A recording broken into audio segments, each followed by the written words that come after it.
Ana, gente, 7 horas mais 14 minutos. A Mary Picheri está ao vivo aqui comigo. Ela já adiantou alguns detalhes da história, mas agora ela está lá na propriedade.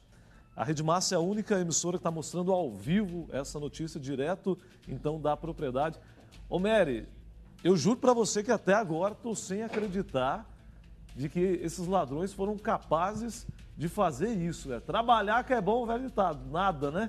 Mas chegar aí, provavelmente durante a noite, né? Agiram e conseguiram colher. E a nossa produção estava levantando aí, a saca de café está custando quanto, produção, que vocês falaram para mim? Aproximadamente R$800 para a venda do consumidor final. Conversem com o produtor que ele vai conseguir esclarecer para a gente quanto está custando a saca. Ô, Mary, mas eu tô aqui abismado com essa história. Pois é, Fernando, é triste a gente ter que relatar isso e saber que o trabalhador, a dificuldade do homem do campo já é tão grande, enfrenta situações climáticas, né, tem toda uma luta diária e aí tem que passar por esse tipo de situação ainda. Fernando, para a gente ter uma ideia, dá uma olhada aqui, isso aqui é o mais revoltante. Olha como ficou esse pé de café aqui. Todo destruído, porque a forma como eles fizeram aqui, né, para poder retirar o café aqui do pé, acabaram danificando aqui toda a produção.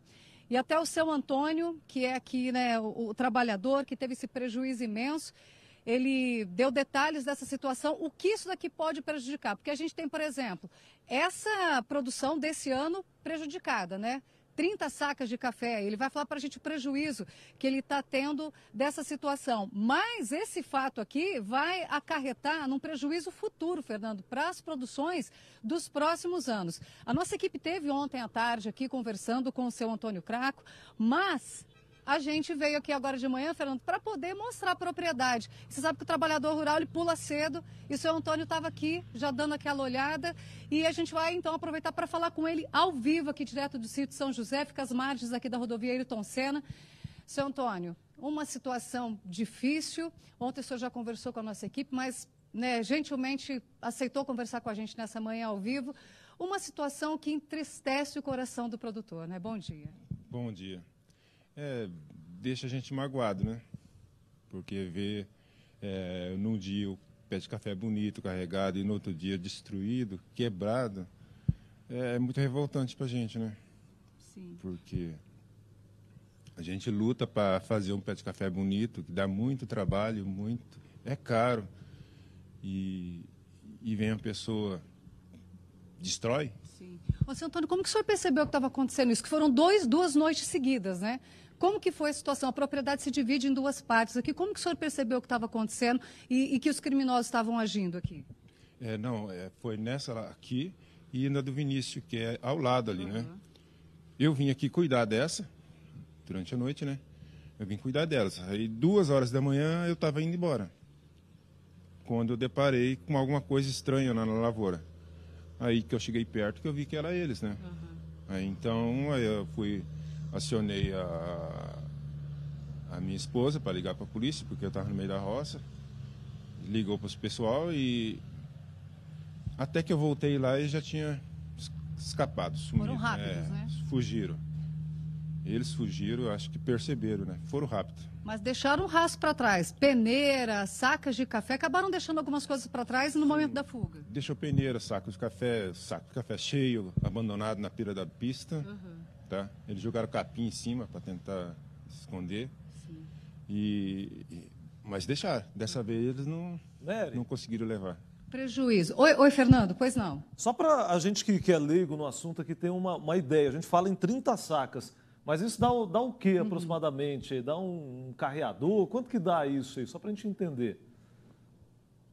Seu Antônio, o Fernando Ripley perguntando, ele falou 30 sacas, né? Mas para os leigos entenderem, isso dá o que? Uma quantidade, que é uma rua de café? Qual a quantidade que foi furtada daqui? O que eles fizeram mais ou menos? Em média, assim, uns 50 pés colhidos. 50 pés? 40 a 50 pés, porque eles tiram da metade. Por exemplo, esse pé destruíram inteiro, né? O outro já não fez nada. Sim. Então, em média, 50 pés colhidos. Sim. São quase 2 ruas, né? Quase 2 ruas. Esse pé de café, por exemplo, que a gente está vendo, está destruído. Para o futuro, o que acarreta em termos de produção? Quantas produções são prejudicadas, seu Antônio? Esse pé de café, 3 anos ele não vai recuperar. Não recupera. Esse aí não. Esse aqui já era. Eu vou ter que tirar o ponteiro, cortar embaixo para ele poder sair outro broto. Mesmo assim, é 3 anos no mínimo. Ou seja, a gente tem 3 próximas produções prejudicadas com esse furo. Exatamente. São 3 colheitas Sim. que eles me tiraram. Esse total, né? Seu Antônio, o senhor falou para a gente, para a nossa equipe, que o senhor ficou aí 3 noites sem dormir, vindo aqui, olhando, né? Fiquei 3 noites aí sem pregar o olho. Não podia ir. E quando a gente está assim, desse jeito, a gente tem que ficar atento, né? Porque a gente não sabe que a pessoa que está lidando, porque pode ser pessoa de má fé, né? Então a gente está correndo risco também. Sim. Então a gente tem que tomar muito cuidado para não acontecer nada com a gente, né? Sim. A Patrulha Rural teve essa noite aqui ajudando, fazendo a fiscalização. Essa noite eles conversaram com a gente, veio aqui, fez uma ronda aqui, né? E para amenizar um pouco, para mim poder dormir um pouco, né? Sim. O senhor me falou uma coisa... Oi, Fernando, pois não. A gente percebe a emoção e não é para menos, né? Bate aquele desespero, aquela angústia por saber de todo o serviço, desse prejuízo futuro também. E a gente estava fazendo os cálculos aqui com uma saca custando mais de R$800, prejuízo aí deve chegar na casa dos R$24 mil. Então, e é um prejuízo também para o emocional, né? De ficar preocupado de outra noite os ladrões voltarem. Então, gente, é algo realmente absurdo.